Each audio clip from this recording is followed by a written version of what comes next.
नमस्कार मंडळी, अन्नपूर्णा खाद्य पाककृती या चॅनेलमध्ये आपलं स्वागत आहे। आज आपण मागी गणेश जयंती स्पेशल बाप्पासाठी कलाकंद मोदक ही रेसिपी पाहणार आहोत।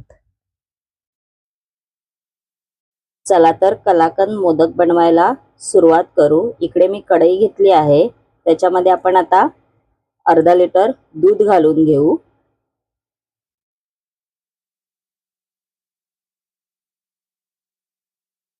हे दूध आपल्याला ढवळायचे आहे।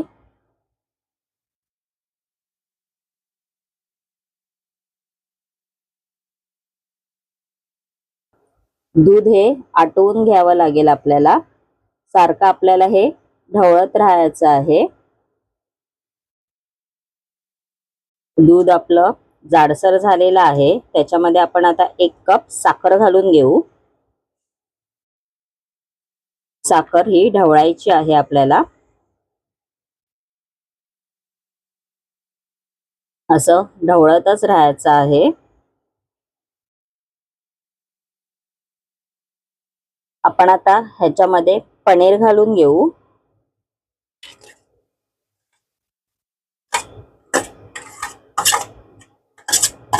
मी 50 ग्रॅम पनीरचा वापर केलेला आहे। पनीर असा किसून घेतलेला आहे। आता आपण हे मिश्रण मिक्स करू। आपल्याला हे मिश्रण घट्ट करायचं आहे। जेवढं तुम्ही ढवळाल तेवढं ते घट्ट होत जाणार, वेळ लागेल।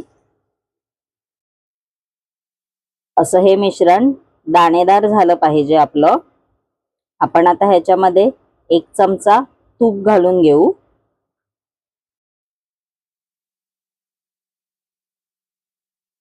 वेलची पावडर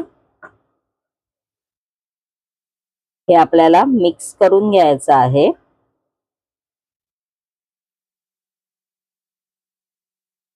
आपलं कलाकंद मोदकचं मिश्रण तयार झालेलं आहे। असं दाणेदार झालं पाहिजे। आपण आता हे 1-2 तास फ्रीज मध्ये थंड व्हायला ठेवून देऊ। आपण ह्या मिश्रणाला जर्मनच्या भांड्यात ट्रान्सफर करून घेऊ। इकडे मी जर्मनचा भांड घेतला आहे, त्याला तूप लावलेलं आहे। तुम्ही बटर पेपर पण आतमध्ये घालू शकता। आता आपण हे जे मिश्रण बनवलं आहे कलाकंदचं, ते आपण ह्याच्यामध्ये ट्रान्सफर करू।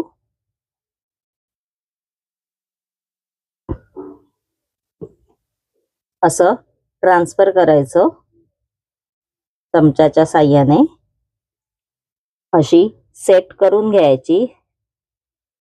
तुम्ही याची बर्फी पण बनवू शकता आणि मोदक पण। आपण आता त्याच्यावरती थोडेसे ड्रायफ्रुट्स घालून घेऊ। आपण आता हे 1-1.5 तासासाठी फ्रीज मध्ये ठेवून देऊ। आपला कलाकंद तयार झालेला आहे, बघू शकता तुम्ही। आपण आता ह्याचे मोदक बनवून घेऊ। इकडे मी मोदकाचा साचा घेतला आहे, त्याला आपण तूप लावून घेतलेलंच आहे। आपण आता ते सारण ह्याच्यामध्ये भरून घेऊ। असं हे मोदकाच्या साच्यामध्ये सारण भरून घ्यायचं। आपला कलाकंद मोदक तयार झालेला आहे। मागी गणेश जयंती निमित्त स्पेशल कलाकंद मोदक तुम्ही घरच्या घरी बनवू शकता।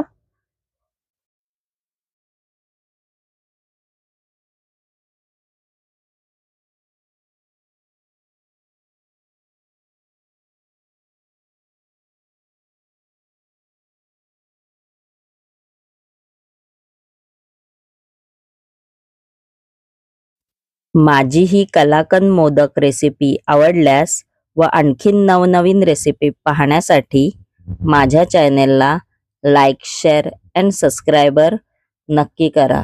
धन्यवाद।